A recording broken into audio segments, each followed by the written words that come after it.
आता आमच्या टीममध्ये एक साई पवार सारखा एक अंडर 16चा प्लेअर येऊन या ठिकाणी उत्कृष्ट बॉलर म्हणून एक समोर येत आहे।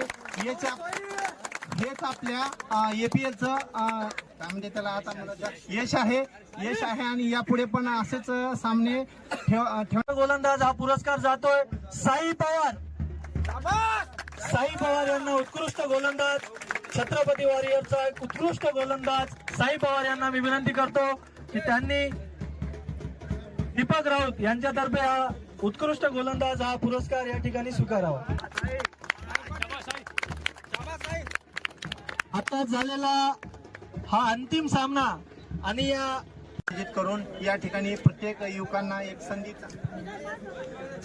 चांगली संधी उपलब्ध करून दिलीत आणि आपल्या खेडेगावामधून किंवा तालुक्यामधून जे चांगले प्लेअर होते यामधून आपल्याला त्यांचा खेळ समजला आणि त्यांना त्यांचा स्कोप दाखवण्यात आमच्या टीममध्ये एक साई पवार सारखा एक अंडर 16चा प्लेअर येऊन या ठिकाणी उत्कृष्ट बॉलर म्हणून एक समोर येत आहे।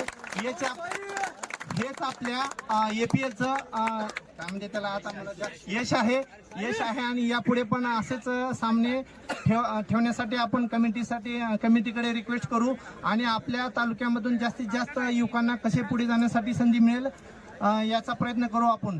आणि या खेळाच्या निमित्ताने मला वाटतं अर्धापूर तालुक्यामध्ये सर्वात कमी वापर झालेला असेल मोबाईल पासून थोडे दूर राहिले आणि आपल्या फिटनेससाठी एक खूप चांगल्या पद्धतीने या ठिकाणी प्रयत्न केलेले दिसत आहेत। APLचं नियोजन हे 15 दिवसामध्ये आणि आपल्या खेळाचं प्रदर्शन दाखवलेलं आहे। आणि आता खेळाबाबत बोलतो मी, या ठिकाणी आपण ब्लॅक प्रांतर्स टीमचे सर्वप्रथम मी आमच्या छत्रपती वॉरियर्स टीमकडून मी खूप अभिनंदन करतो की त्यांनी चांगल्याला आम्ही फर्स्ट प्राइज दिलो नसतो।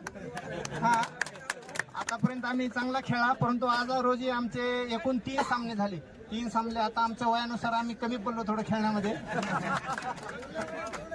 3 सामने झाले आम्ही थकलो, त्याच्यामुळे थोडे त्यांनी विनिंगसाठी संधी दिली आम्ही त्यांना।